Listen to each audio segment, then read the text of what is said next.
আমরা ভিসা প্রক্রিয়া যে জটিলতা আছে বিভিন্ন দেশের সাথে বাংলাদেশে সেটা আমরা অবগত আছি। পররাষ্ট্র মন্ত্রণালয় এটা নিয়ে কাজ করছে।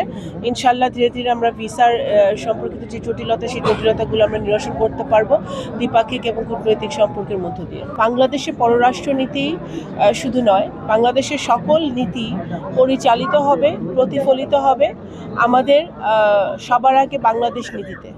আমরা আমাদের পররাষ্ট্রনীতি সকল দেশের সাথে আমাদের সমমর্যাদা নিয়ে আমাদের সম্পর্ক থাকবে, সকল দেশের সাথে আমাদের কূটনৈতিক সম্পর্ক থাকবে, বন্ধুত্ব থাকবে, কিন্তু সেটা হবে সমতার ভিত্তিতে, পারস্পরিক মর্যাদার ভিত্তিতে এবং অবশ্যই বাংলাদেশের স্বার্থ, বাংলাদেশের মানুষের স্বার্থকে সব এক নম্বর প্রায়োরিটি দিয়ে সকল পররাষ্ট্রনীতি বাস্তবায়িত হবে ইনশাআল্লাহ। আমি তো শুধু ফরিদপুর জেলা তো আমি মনে করি আমার বাবা এই অঞ্চলের বৃহত্তর ফরিদপুরের মুক্তিযুদ্ধের সংগঠক ছিলেন।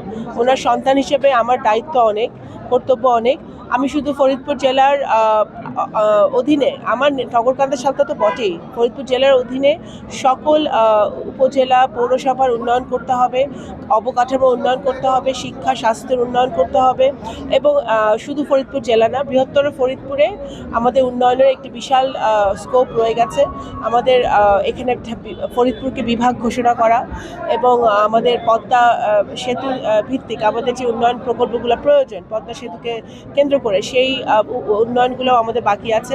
অনেক উন্নয়ন এই অঞ্চলের মানুষের ভাগ্য উন্নয়ন, নারীদের ভাগ্য উন্নয়ন, আমাদের যুব সমাজে ভাগ্য উন্নয়নে অনেক কিছু করার আছে। আমরা আইটি পার্ক করতে চাই, হসপিটাল করতে চাই, বিশ্ববিদ্যালয় করতে চাই, আমরা অবকাঠামো উন্নয়ন করতে চাই। ইনশাল্লাহ যদি বাংলাদেশ জাতীয়তাবাদী দল, আপনারা দেখেছেন ইতিমধ্যেই মাননীয় প্রধানমন্ত্রী জনাব তারেক রহমান রোজার মাসেই আমাদের একটা পাইলট প্রজেক্ট হিসেবে আমাদের ফ্যামিলি কার্ড চালু হবে ইনশাল্লাহ।